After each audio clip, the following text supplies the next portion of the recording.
Hey guys, Chairman here, back with another deck profile featuring the 8-win deck that I played basically my entire time in Japan. So yes, I am back from Japan. It's great to be back. I was going to do this deck profile a lot earlier, but I'm very jet lagged and very tired, and I didn't want to turn it out as soon as possible though, so this is still pretty early in my book. Yeah, anyways, I've been posting the deck list and how it's kind of grown throughout my time in Japan on Twitter. So if you guys have seen the deck list on Twitter, hopefully you've seen them. That's why you're here. You want to hear me kind of go over the cards and talk more extensively about them. So yeah, I won't spend too much time on like cards and effects. I will spend more time talking about the whole deck, because a lot of people ask a lot of questions like, how do I win with the deck? How do I play the deck? And it's a very different deck than most normal decks, but yeah, so let's just get straight into my card choices and yeah, kind of talking about like my game plan. But I do think this deck is very strong. By the way, in the JP meta, I do think as long as standby is preferred in the JP meta, which right now currently is a preferred deck, especially in Japan right now. Like 8 standby shiny colors, I believe, is their perceived best deck in format. As long as that is the perception, I think this deck is going to kill this format. It's like super good. All right, so first of all, we are playing 4 copies of. Why did they print another level 0 with the Soul Trigger? By the way, guys, this is so not okay. We should need to stop doing this. But anyways, we are going to abuse it to high heaven here. 4 copies of the On Play On Death Drop Search with the Soul Trigger. Like, this is crazy. Level 0 Soul Trigger, it's yellow, it's everything that you want with this deck. Because this card exists, I think I just play so aggressively. I basically always assume I'm going to trigger a Soul Trigger. There's like 30 Soul Triggers in this deck, so like more than half the time you are triggering a Soul Trigger, especially as you start compressing, and all your Soul Triggers are still in your deck. And with this card, I like, because you can always grab this card off of like something like a Rico and stuff like that. As long as I know I have a card in my deck that I can grab, like I'll just like hold this and like I can always search like anything I want. It's just kind of insane that like you just get anything. So like towards the late part of the game, when you're usually trying to sculpt for like specific pieces, I don't even worry about that much anymore. I just like I only sculpt for like the following turn, and I use this to like ensure I can get anything after that. So I mean, this card is just crazy. I think I would play like I just 4 of it is insane, right? Like you would never go anywhere lower than 4. I think this card is crazy good. Oh, let me change the camera real quick. Oh, keep forgetting to configure the video so that it doesn't autofocus and do the weird zoomy thing. All right, should be good now. Okay, all right. Next, we're playing 3 copies of the Wind Brainstorm. One of the reasons why you play 8 Wind is so this Brainstorm 5 does hit pretty consistently. I've been toying around with like Wind something else, but I do think 8-Wind is still really strong. Obviously, like the Wind standby deck would be like the next go-to. You play Wind level 1, the new standby level 3 combo, which is a pretty good combo. I think that deck might be pretty successful. I don't know, I haven't tried it. I just wanted to like perfect this deck first before thinking about any other decks. But yeah, this is probably the reasons why you play the deck. 8-Wind's really good. Yeah, what else can I say? 8-Wind good. Brainstorm 5 good. This is one of the reasons why I don't think like Riki is as important in this deck, is because like we just have such a better stock usage. All right, 2 copies of this new double rare Yuina card. I personally like 2. You could run more. It's not a bad card. The top deck for the 2k power is really helpful even in the late game. It knows what your trigger is, knows what top card of your deck is, gives you a lot of information. I just don't have space for more. But yeah, and this is also a costless way to clock yourself at level 0 and grab something that you need. So I use this sometimes to like level myself up at level 0, or I mean it just comes up a lot. This is like my go-to beater. Sometimes I'll like drop search for this, which is basically like a Riki, except I don't plus, but who cares about plussing in this deck at level 0, because haha, level 1 combo, right? Okay, anyways, 2 copies of Rico. I'm running yellow instead of blue because of color. Even though the blue one has like slightly better like extra damage, I just find like having just more non-soul trigger yellow and red cards is really important, because I want to level cards that don't have surge triggers. So, like I run 4 copies of this, which I'll see a lot, but I don't want to level it because it has a soul trigger. I want to keep it in rotation. So I'm trying to level like either this or the Yuina or Brainstorm, or even level 1 combo. So yeah, it's just better to play this Rico. I think the extra soul and like damage from the blue one I don't think is as important. Sometimes like you play this and you just play over it too. Like you're not actually swinging with the Rico a lot. So play this. This card is crazy. I think a lot of people, not a lot of people, some people have asked me why I don't play the Kome. The new wind one, where it's like on reverse, you can look at 4 cards to add a wind trigger. That's because it's on reverse. Like you can't do it during your main phase. This card can do it during your main phase. So you like Rico, reveal the top of your deck. Oh, I want to draw that. Grab this, draw it. Like holy, that's so good, right? We used to play the red one that's like pay 1, draw 2, ditch 1. This one's costless and it still draws 2. And it's in 2 separate effects, so you don't have to go all the way if you don't want to. This card is just crazy. I've won so many games off of this because like I'll like start my turn, I'm like, I don't know what I'm doing. Rico. Oh shoot, I know exactly what I'm doing. Like I see a Climax on top, bam, draw it. And like that's it. Or like I see like a level 3 or like something good on the top, bam, I draw it, and it's like it's lit. So yeah, this card's crazy. Definitely would not run any less than 2. I think that, yeah. Alright, this card, it's kind of like a late card that I've been testing, but I mean, it's obviously insane. It just clones anything on the field, so your opponent's field. Basically, you play it, you discard a Seraph character, and then you choose a card name on either player's field, and then if you have a card with that same name in the waiting room, you grab it. So yeah, basically clones anything, and like it's super good with the 2-1 combo because you play the 2-1. You can have like full field, right? Play this down, or play the 2-1, and then play this over something, and then you play the 2-1 again. So you can get like 2 2-1s for free because it's just clones. It's just it's so good, and it's also our primary red level for red color. So that's what we do need. We do need red in this deck. So yeah, I usually try to level this one. It doesn't have a soul trigger, but yeah, like being able to clone like the level 3, the level 2, being able to like play a bodyguard, clone the bodyguard for follow-up turn is really good. Helps us clone level 1 combo if we only have 1 copy. That's also another reason why I feel like I don't need Riki and don't need as much of this.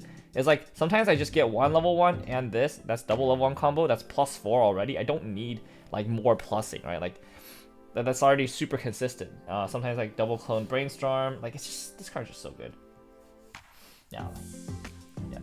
You can see that most of our level 0 game is just utility because that's all we're trying to do at the early game. We're just trying to get the right cards for the utility because like our game plan really turns online at level 1. At level 0 we're just swinging for damage and the stock, and then we're just trying to get our pieces. Alright, they gave us a free Climax swap. Wow, that's crazy. Swaps only from deck, but that almost never is an issue, I think. It's really almost never come up, and I think like this is also another reason why we play 8-win, right? Free Climax swap, and then it's like it's so crazy because like you can like open with the wrong Climax, and then you just play this to attack with at level 0 because like you just can, and then you just get the right Climax. So it's like, yeah, that is crazy. So yeah, this card is nuts, I think. Another great reason to play 8-win, just free Climax swap, and then the 1-ofs, the power 1-ofs, dude. These 1-ofs have been so good. For me, I think probably these 3 1-ofs alone, like outside the Climax combos, are probably like the most important cards in this deck. I think, yeah. So the Riki 1-of, kind of funny that we're playing 1-of Riki now.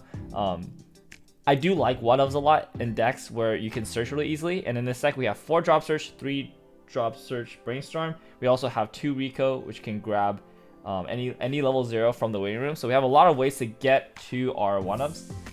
So I feel very consistent despite only running 1 of each. The Riki is specifically for situations where you kind of like let's say you go first, right? You go first, you attack once, and on the crack bag you're still level 0. You try field because you can. You attack 3 times, and then like you attack 3 times with like, let's say you attack with yeah, you like go like attack 3 times with this, and what, like attack 3 times with this, right? And then when your opponent attacks you and you triple crash, somehow you like double cancel and you're still at level 0. You're like 0-5. This happens, you know, sometimes like your opponent just doesn't play Climax, or like you know, if they're playing standby or whatever. If you're in this situation and you're 0-5, or actually I guess with this you don't care if you're 0-5, so I guess it would be have something like this where you're like you're 0-5, or if you have that and you're like 0-4, right? It's so rough because you've already expended so much hand. You have like only like maybe like, what is it, like 4 cards in hand right now. Let's see, it goes 7, 6, 7, 8, 3, 5, 6. Like you have like, yeah, you just don't have a lot of cards in your hand in this kind of situation. Like including the Climax, right? So you feel really bad, in my experience, in this situation. You feel really bad if you have to like search a Yuina and then play over the Yuina just to level yourself up. So in this situation, it's like super important to be able to pay 1 stock to grab a Riki, and then Riki yourself up to level 1. Otherwise, it's like it's gonna be really uncomfortable because you have to what? Like you go. So it's like 7, 6, 8, 5, 7. You have to like.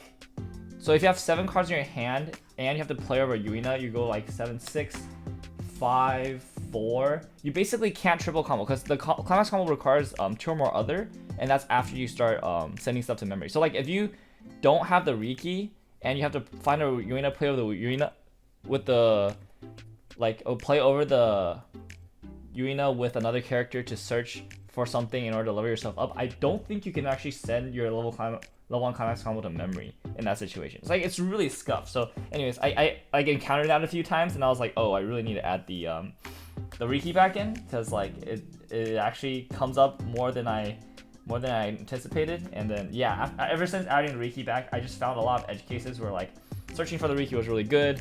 The extra +1 hand and the ability to like level myself up without like minusing was really nice. Even though it cost a stock, because a lot of times like the extra stock really didn't matter and I really needed the hand. So that's why Riki is still really good as a 1-of copy in this deck. You just use your drop search. You basically use any of these cards to find the Riki. It's like a lot of cards to get Riki. Or this. If the Riki's already away room, you go drop search for this grab Riki, go. Yeah, it's pretty good. Alright, next, these 2 cards. Holy shit, these cards. Okay, so this card, I've been a really big fan. You can see my first deck profile. I was already playing this. On play mandatory mill 2, +15 if you hit a climax to anything. And then second effect, on play up to twice per turn. You can look at top carry card, leave it on top, or mill it, right? So mills anywhere between 2 to 4 cards, and it gives you a lot of information about what the top card of your deck is. This is how I stack win triggers, soul triggers, just whatever you want, right? This card is just so good, especially like final turn. What I usually do is I open up 1 lane, or like if I have all 3 lanes open, obviously I'm just stacking soul triggers. But if I don't have all 3 lanes open, I try to open up 1 lane, stack a win so I can open up a second lane, and then I just kill them from there. And this card's like crazy for it. So yeah, I think we only really have room for 1, but like I would obviously want to play more than 1. Oh my gosh, there's so much glare on that side. All right, let's try to move it back, move it down a bit. Okay, yeah, I obviously would like to play more than 1, but I don't think we have room. Deck space is already tight. All right, this card, this what's her name? Inori Natsume or something like that. Oh yeah, this card is broken. I didn't play this in my first list. I added it later, but I never like updated the deck profile. This card is also for the first effect is like when it direct attacks, you can either draw 1, ditch 1, or it gets like you give another character extra soul. Doesn't really matter. Second effect, it's startup, pay 1, kill level 0 in your opponent's front row. A lot of people don't know this card exists, so they'll leave level 0s up even in the late game, so you can just use this to pop it to get direct attacks. But even if they know this card exists, it is so frustrating to play around a situation where you can't just play a utility card in your front row and leave it there, right? It's just actually just so frustrating, because like what the heck are you supposed to do? Like, especially like when you have to contend with like the big bodyguard.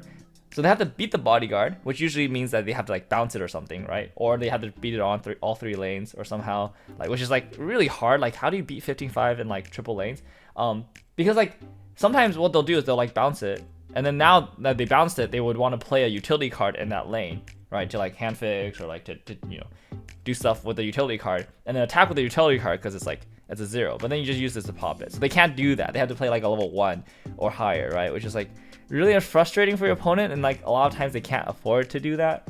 So it just takes advantage of that really well. And then again, this gets it from win room, these get it from deck. Like, as long as we have the 1 in rotation, we can always grab it to like pop our opponent's board if they have 0s that they left for us, right? So like it's just like nobody in their right mind will play around everything that you throw at them. That's kind of the idea of this deck, and this card is like the secret to it. It's just like they can't leave 0s. So like yeah, freaking OP.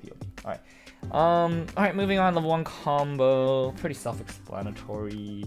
I think one thing that I've recently discovered with this level 1 combo is that I don't always send them to memory. I think I used to, the playstyle I used to play with this deck is like I just always turbo send every 1 to memory, bring them back. But I started to realize that like I'll bring them all back and then I'll play over some because I'm like because I think in the old deck there's a lot less utility, and so you would have to like, you don't really care that like how do you say it? you're not really playing that much. Like you're usually like looping the level 1 combo more often than not. Where I think with the new deck, because of all the utility, a lot of times even at level 2, I'm trying to like bring out the Bodyguard or like play a bunch of this utility cards to like get the Climax or like do other stuff in the turn. And I'm just like playing over the 1/0s that I bring back. So like I think a pretty good rule of thumb is if you have triple, you can send 2, leave 1. Like you don't always have to send 3. Especially you have to also depends on deck state, right? Like if you're like super compressed, then you want to send triple so that they triple direct and you can triple cancel. But in a situation where like you mill down to like 1 card in deck and you're refreshing on a fresh deck, your compression isn't entirely crazy good. In that situation, I would actually just send 2, leave 1, unless you're trying to deny your opponent like a reverse, and then in which case you send triple. So basically, I'm a lot more sentient about like how many I send nowadays. Whereas before I would just always full send. Now I'm just kind of counting. I'm like, oh, maybe I don't actually want to full send. Maybe I actually leave 2 because I still have enough hand, and they'll come back and stuff like that. And like I just need the +1, because if you think about it, triple combo is already +3, which is what every other deck gets. And so if you send 1, you basically draw an extra card, right? And so sometimes you don't need to draw 3 extra cards. Sometimes you only need to draw 1 extra card. And if that's the case, then don't send all of them, because like then you sometimes take way more damage than you need to. All right, and then level 2 combo, obviously with the second set of wins. And this combo, I mean, this is our winning combo: Escanor, attack direct, right? And the puzzle of this deck is always like how to attack directly, or get the direct attacks, right? One thing with this card is that I will recommend. It's hard because it's very situational, right? Like every opponent is gonna play around this very differently. You're gonna use different cards to take advantage of different situations. But what I will say is something that a lot of people should probably think about more often is playing this down earlier than you expect. Because let's just pull out the other cards. Right? Bodyguard, everybody knows what this does, and then your suite of counters. So you always play a Bodyguard in the center lane, and then your side lanes. So usually it's like this level 1 combo. If you can combo off again, you have like side lanes 2 level 1s, you do the combo. But if you don't have the level 1 combo, which is pretty often, right? I would actually recommend having one of these in the side lane like this on the board. So like let's say your board is something like, let's just say something like this, right? The reason why I actually recommend this a lot is because in order to beat this, they have to beat 15-5. Let's say if you're holding this counter, right? They have to beat 15-5. If they can beat 15-5 in one lane, sometimes they cannot beat 10-5 in another lane, right? Like especially if your opponent's at level 2, they're not going to be able to beat 15-5 in every single lane, or they're not going to be able to beat 15-5 and 10-5 and like 6-5, right? So as long as you hold the counter and have like bodies on board, like they have to beat everything. They can't beat everything. A lot of times they're going to be bouncing this, and then like maybe they can beat 10-5 in another lane. But like if they can't, like it's super good for us, right? Like we're basically trying to fit as many ways as possible to like deny our opponent the ability to win every single lane like easily. If we do it like this, we can counter this 10-5. Like this actually is a problem to like play down, and it's free. If we play this last, it is free, right?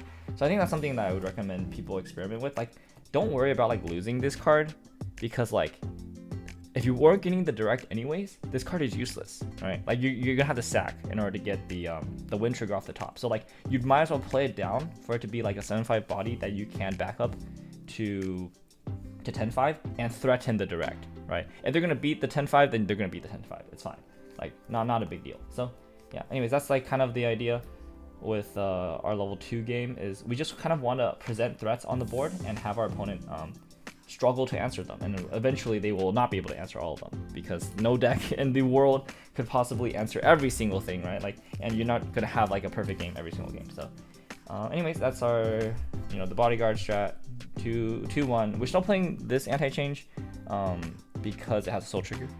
There is the new one, it's like a level 1, it doesn't have a soul trigger. We're not playing it. This is just generally better as well. This also sends to waiting room. The other one like sends the clock, and then like if your opponent doesn't have a clock, it actually can fail. All right, anyways, red Fumio better than blue Fumio. We don't have any more blue, so yeah, just play red Fumio.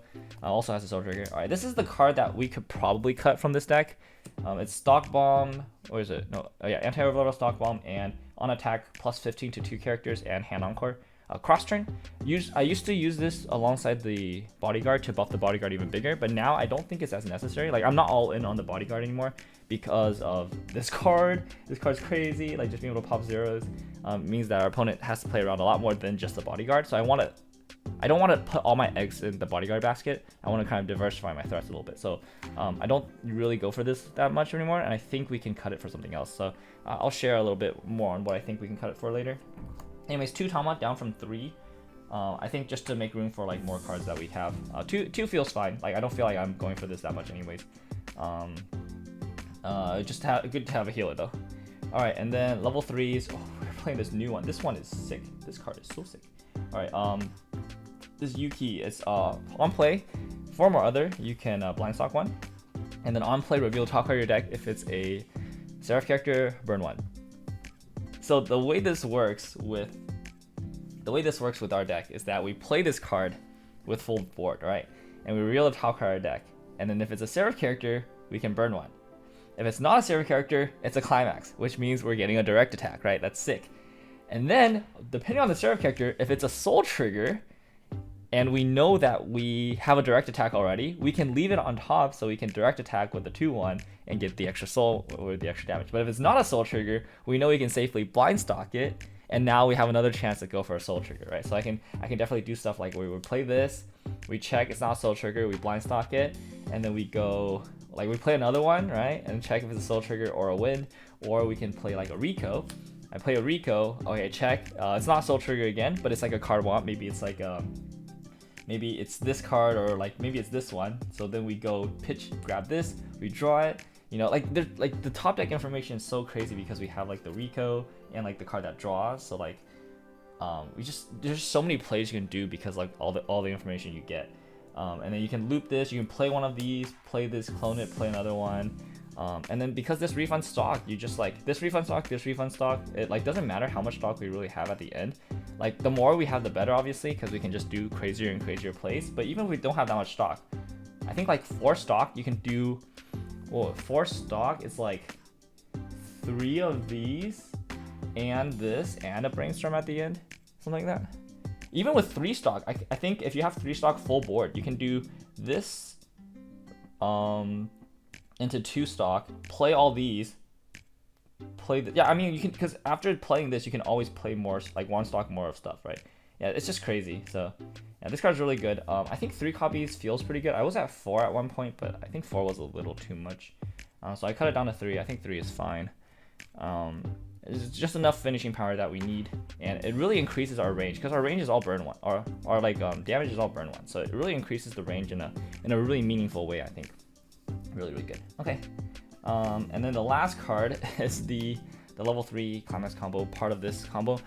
I've considered cutting this before, but after my trip to Japan, I have found myself using this combo way more. Like I used this combo like at least once every single tournament I went to, which is crazy. I think it's because Japan plays so slow that like it comes up, and they play for board a lot, like against the standby matchup. So like standby out like a huge board that like I have to deal with. Otherwise, like on the swing back, I'm like surely dead.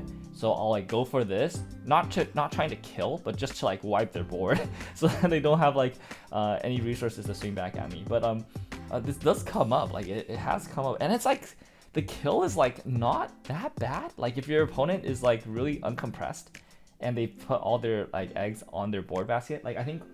Shiny Colors has like the anti-damage scry, right? Like one time my opponent had that out, and they were kind of depending on that to like live.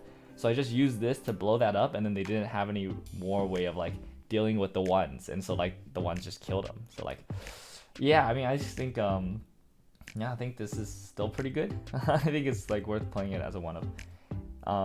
Yeah, so again, game plan, your level 0s are all utility. You're just using it to get like early game resources. You're using your level 1s to get hand utility, but also like deck speed. Like the level 1 loop is like really important, and then at level 2, it's not just about playing the Bodyguard, it's about just threatening your opponent with a lot of different things. Like you play the Bodyguard down, you keep looping level 1, you keep putting pressure, you play these for free, you put a lot of pressure on your opponent so that they can't answer everything. And then if you have 2 directs, I think 2 directs is pretty lethal from like high level 2.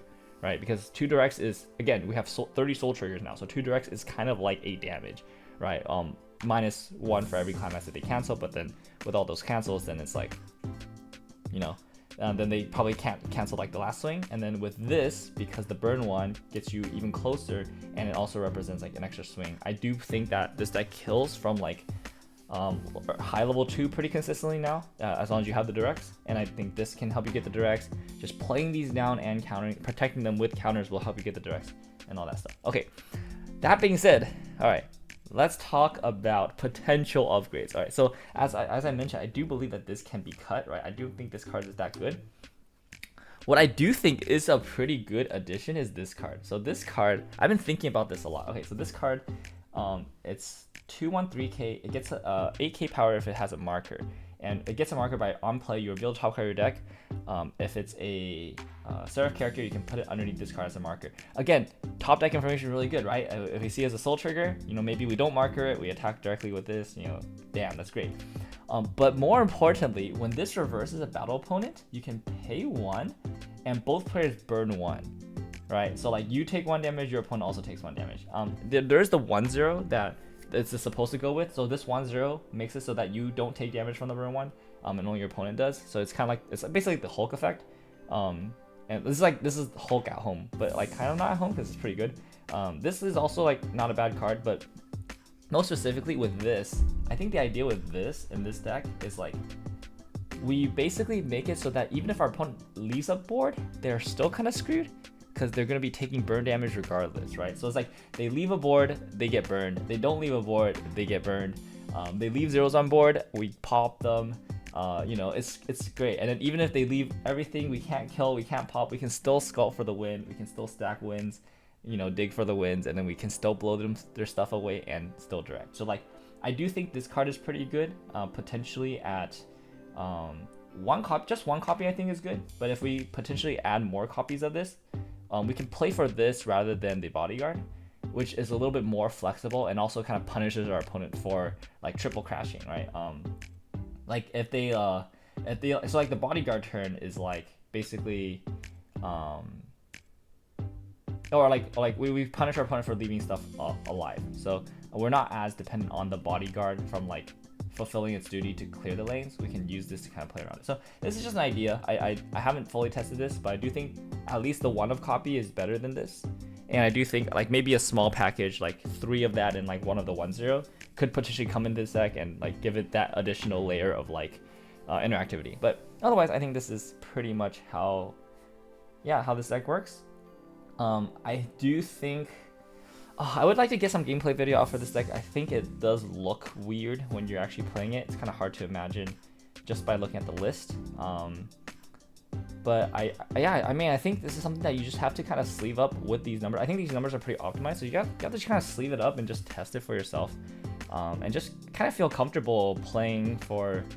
I don't know how to describe this. Like, you're not like a standard weiss deck. You're not really playing like safe or anything. You're just really trying to do as much damage every single turn as possible, which is really fun. I really do enjoy it. So anyways, that's this deck profile. If you have any other questions that I didn't cover in this profile, let me know in the comments below. I'll try to answer it as best as I can, or like I'll try to get a gameplay video out with this so that you guys can see kind of what I'm talking about, hopefully. But yeah, I had a really good time playing this deck in Japan right now, and I do think it's a really good deck in this current meta. So yeah, anyways, that's it for this deck profile. Thank you guys so much for watching, and I'll see you guys next time. Bye bye.